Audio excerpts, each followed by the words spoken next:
Powered by the Montana Television Network. This is the 10 o'clock news on Q2, Montana's news leader. Good evening and thanks for joining us. I'm Russ Riesinger. Janelle is off tonight. 2 teenagers dead after a fellow student's violent rampage at his high school. The scene unfolding at a high school in Santa Clarita, California this morning, ending only after the 16-year-old gunman turned that gun on himself. And now that teenager listed in grave condition at a local hospital there. CBS's Maren Austin is at the scene in Santa Clarita. We've got an active shooter at Saugus High School. We need all units to respond. The call started at 7:38 Thursday morning. A student pulled a gun out of his backpack at Saugus High School and began firing. We just sprinted and we just prayed for our lives. I actually thought I was going to die. Mason Peters was in a government class and sheltered in place. You don't know where the guy is out there and you don't want to risk anything happening. Thousands of other students evacuated, marching out of the school. Many were quickly reunited with their emotional parents. For 2 hours, it was terrifying and not knowing, what was happening. Not hearing from your child, it's the most terrifying thing in the whole world. Officials say 3 off-duty officers who had dropped off relatives at the school responded within seconds of the shooting. Off-duty first responders were there and did not hesitate, turned around and went right into the source of the gunfire to attempt to neutralize it. And they rendered first aid immediately. The suspect was identified as 16-year-old Nathan Burhow. Thursday was his birthday. Detectives have reviewed the video at the scene, which clearly show the subject in the quad withdraw a handgun from his backpack, shoot and wound 5 people, and then shoot himself in the head. Police say he used the final bullet in his gun to shoot himself. They searched his home in Santa Clarita for clues about a motive.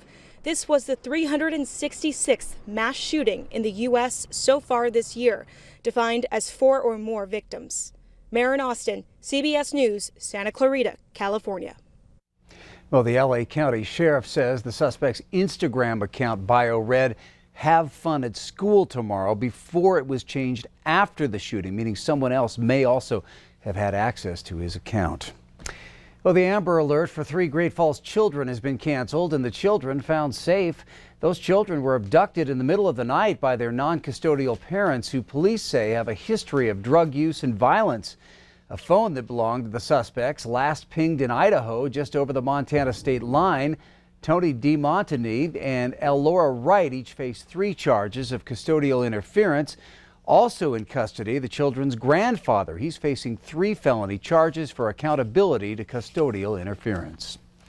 Well, former network correspondent Lara Logan has won awards for investigative reporting and her coverage of wars in the Middle East.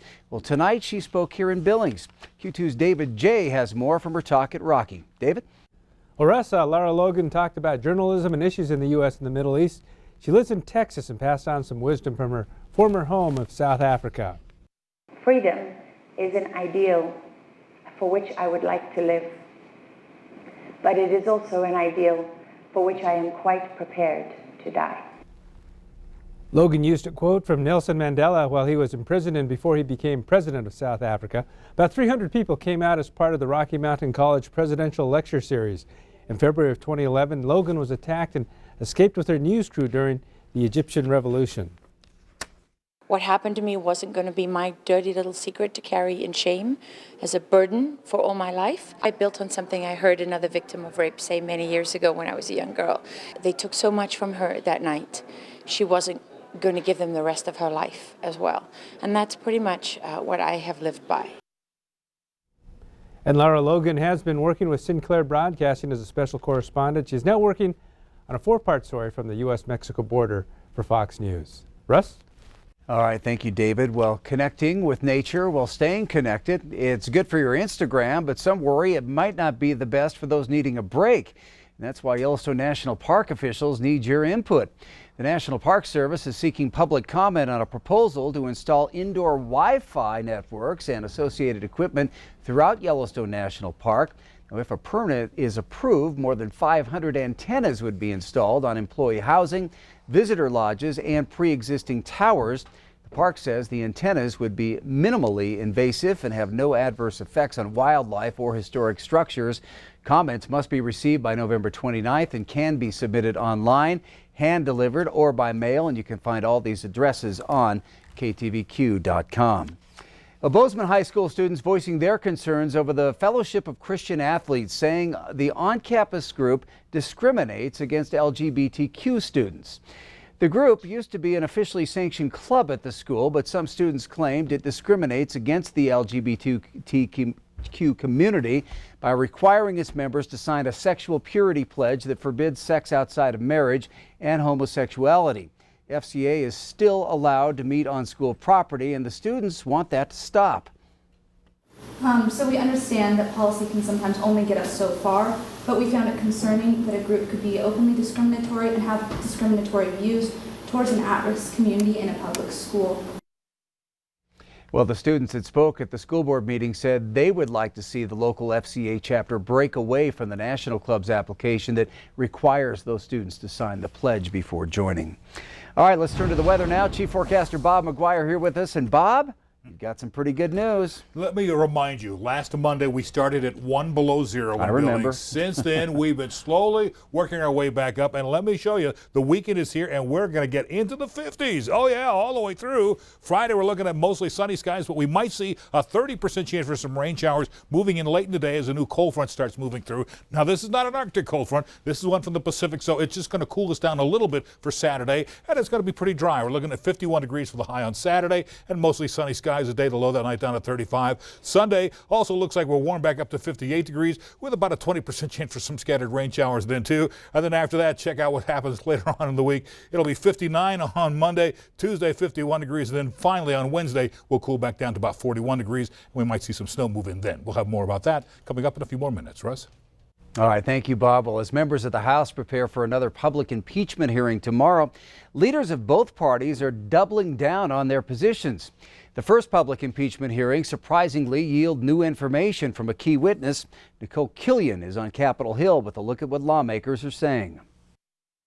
It's bribery. House Speaker Nancy Pelosi leveled new accusations against President Trump a day after the first public impeachment hearing examined his dealings with Ukraine. The bribe is to grant or withhold military assistance in return for a public statement of a fake investigation. I've told you what I heard. Wednesday, the top U.S. diplomat to Ukraine dropped a bombshell. Bill Taylor testified that one of his staffers overheard a phone conversation between President Trump and Ambassador to the EU, Gordon Sondland, discussing investigations. Following the call with President Trump, the member of my staff asked Ambassador Sondland what President Trump thought about Ukraine.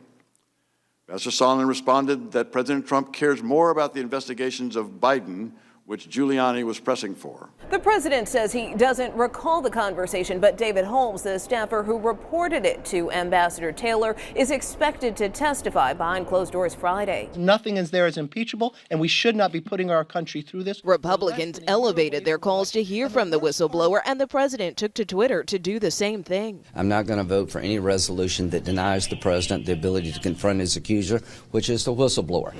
Former ambassador to Ukraine Marie Ivanovich testifies publicly Friday. Multiple State Department officials have testified that she was ousted after a smear campaign likely directed by the president's personal lawyer, Rudy Giuliani. Nicole Killian, CBS News, Capitol Hill. And because of CBS's live coverage of the hearings, your noon news will still air tomorrow, but on the CW instead of here on Q2. Well, coming up on tonight's 10 o'clock news, for some LASIK surgery patients, the only thing 20/20 about their vision is hindsight. Find out about the outcry. Plus, 60 years ago, America entered the fifth dimension for the first time. We're going to look back on the Twilight Zone. And I'm Casey Conlon back inside Brick Breeden Fieldhouse in Bozeman. State volleyball weekend rolls on with quarterfinal matchups, and a lot of them coming up in sports. You're watching MTN News with Janelle Slade and Russ Riesinger. Storm Tracker weather with Bob McGuire. And sports with Scott Breen. This is the 10 o'clock news on Q2, Montana's news leader.